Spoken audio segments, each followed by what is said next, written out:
what's going on, and welcome back to the channel. We're going to be working on the W150 project. I have been working on the rough country lift. We're using the same lift as they did on the 93. I thought it might be just a little bit redundant if I filmed the whole thing, but I do want to touch on some things that were the same but different as far as when I did the first one. Starting off with the rear, it was the same way. I did 3-inch blocks on top of 3-inch blocks essentially. I don't know if you can see them in there. So we're stacking blocks still.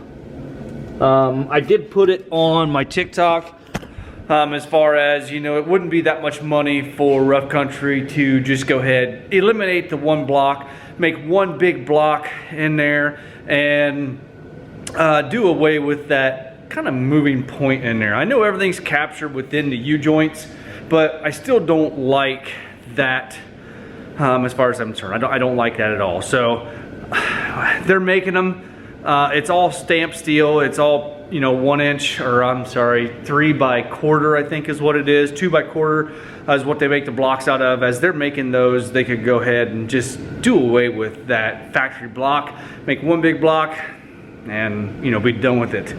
If you guys have watched the installation of the first rough country, you guys remember those two, or the 2 forward bolts and the shackles there. We had to eliminate these sleeves and just put a bolt in there on the bushing. Now on this truck, the bolt is smaller, and we put the sleeves in there. The reason I have this sleeve left over is because I couldn't get the sleeves off the back bolts, or the back mounts. So what I did is I left the sleeve on there as far as this sleeve, and then I just took the neoprene bushings, or the polyurethane bushings rather, and pushed those on the sleeve that was existing because they are the same size. So I do not have those tight yet, just for the simple fact of I was waiting until I got it under its own weight to tighten them 2 mounting points up, which really it is sitting under its own weight because it's sitting on jack stands up front here. So kind of where I'm at is had the driver's or the passenger side went together really well. We got to the driver's side and it kind of just all went to hell. Couldn't get anything apart. This top knuckle right here, this top steering arm, it's been nothing but a pain in my ass since I started on this project. So went to Marketplace, found another Dana 44 within about 40 miles of me, and brought it home and basically used this driver's side knuckle. Was able to get this, you can see I just beat the ever living hell out of this steering arm to try and get it off. Those conical washers, I could not get those to budge on this axle, on this knuckle that was originally in the truck. None whatsoever. It was just fighting me and fighting me. So like I said, I found that on Marketplace and just went and purchased that for $100 for that whole front axle. Basically what you see is what I got. It's exactly how it was sitting. The only thing I've taken off of it and then reinstalled was this knuckle. This is the knuckle off of the truck that was on there. So with that off, I was able to get the steering arm off, and yeah, it went relatively smoothly actually after that. So while it was that far, I went ahead and did ball joints top and bottom. On both sides, did axle universals. I'm now working on tie rod ends, trying to get this put back together. Basically the whole truck is going, the whole front end is going to be brand new. Did a new drag length, that's installed over there. Where I'm at as far as doing the reinstallation of everything is with the locking nuts. So when you're putting this Dana 44 together, you're going to have an internal locking nut, then you have your external, and then you're going to have a locking washer in between them. So the first one that goes on is the one with your pin. That one right there, you can see that. So you're going to tighten that up, and I always just do this by feel, not by torque. And then I just tighten that up until we got some drag on there. And then you're going to put your lock washer on there. That's going to sit in one of those holes. And then you see right there it has the tab that's going to lock on your outside hub. And then that's going to hold that in place. And then you got your jam nut that you put on, twist that on that hub, and then everything is good and tight and locked in place. Somebody on this truck has taken the shift fork. We'll go back over here to the other axle. They've stripped a lot of the vacuum stuff off this truck. So what they've done is they've pulled this cap off, they've taken this shift fork out, moved it over and set it back in place, keeping this a live axle all the time. And in turn, by doing that, then they put lockouts on the external hubs, which actually makes it pretty nice. I like the lockouts a lot better than that vacuum actuated shift collar. The only thing that we're not going to have is the four-wheel drive indicator, which I'm going to work on that and reroute the wires, take them clear to the back to the transfer case. The way that works is you put it in four-wheel drive, it opens vacuum from there to here, it moves that shift collar over, and then as that shift collar moves over, it turns on your light on your dash. So right into this issue when we did the auto swap in the second gen, if you guys remember back, I had to search and find a new four-wheel drive indicator to go into the transfer case because my electronics went back there and set up to the front axle on that Dana 60 that I had in the second gen. So yeah, I think it's pretty much caught up to speed. And a whole lot of words and a whole lot of breath, and all you guys are probably sick of hearing me talk now. So we'll go ahead and start putting the driver's side back together. Like I said, drag links in place. Got a new drag link there. The reason I had to take that off was because of this block from the lift. On the 92, that truck did not have these conical washers in there. I took the nuts off, pulled it off, and all was good. So I don't know when they changed from having them to not having them, but I don't like them. So anyway, let's go ahead and get this put back together.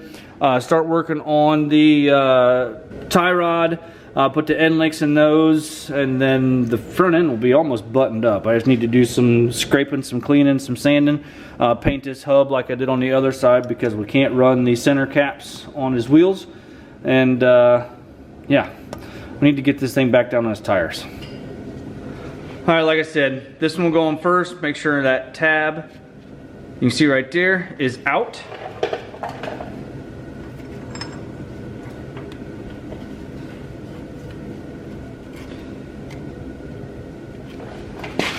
One thing I failed to mention, this is going to take a specialty socket.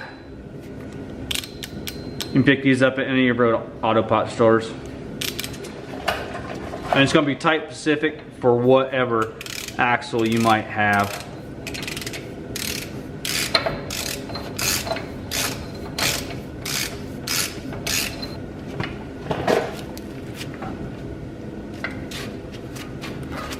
You want just a little bit of drag on it.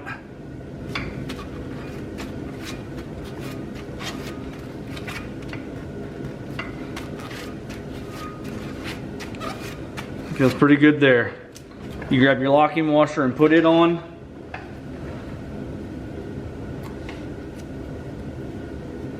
Just make sure and line this internal tab up with the notch that's on the hub.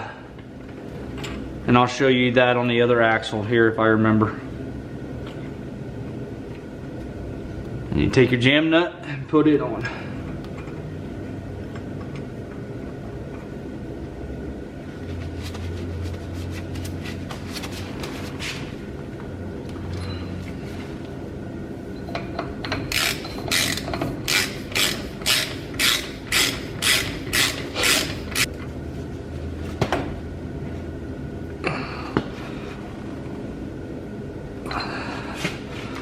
Check it, make sure it still spins free. And that's pretty good right there. On your lockout collars, those just slide in place.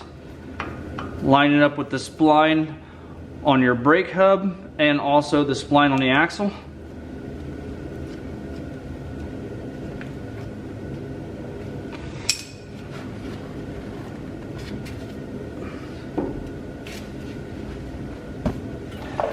Alright, so we had everything lined up, but the axle wasn't out far enough, so what I did was I just reached back there, grabbed a hold of the axle universal and pushed out on it, and that way it gave me enough room to be able to get this external snap ring on there.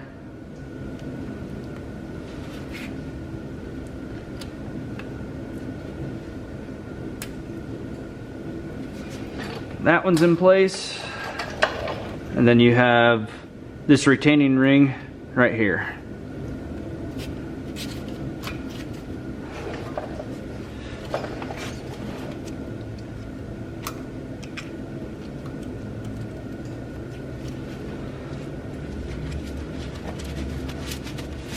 So that's all ready to go. Just gotta put my brake caliper on.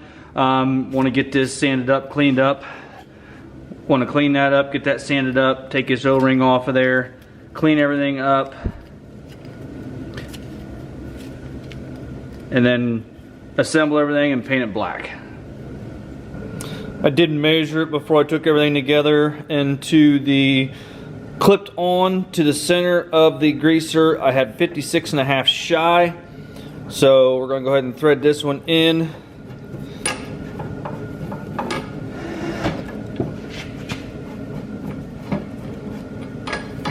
And just keep working back and forth until we get that same measurement. But like I said, I want to try and keep it as centered as possible.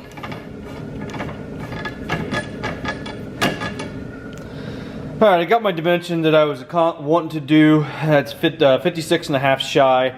What I did is I clipped on the greaser, pulled across, and measured to the center of this greaser. That'll get me close enough until we get everything assembled and get it over. We'll have to have it aligned because I did replace pretty much every part on the front end. So couldn't do what I wanted to do. You can see how much I had to take that one in. We bottomed out. I didn't really bottom out, just couldn't get that threaded in there anymore. It was starting to work on the threads pretty good, so we stopped and took everything out of this side. So got our locking collars tightened up, and this is actually ready to go back in the truck. So we're going to take that over there, set it in there. Probably going to be just about it for tonight. It's getting kind of late. I was hoping to get this cleaned up and get some paint on that, but I think about the last thing I'm going to be able to do is get the tie rod in there and also get the brake caliper on, and that's pretty much going to call it a night. So guess with that being said, I'm going to go ahead and end it here. I'll show you how this sets in there on this other axle. You see it just on the two ends right there. Tighten them up, put your cotter pins in, and all is good. And this is the groove I was talking about that washer sits in and puts that, locks that nut in place. And then you put your jam nut on and everything is good there. So all in all, the rough country lift is not bad. Ran into some of the same issues that we had before, but bang for your buck, it's about the cheapest lift out there for these trucks. So guys want to check them out, check out rough country. This is 310.20 for this truck and the 92. So with that being said, if you guys wouldn't mind, hit that like button, give me a thumbs up, subscribe if you have not already done so, and we'll see you guys in the next one.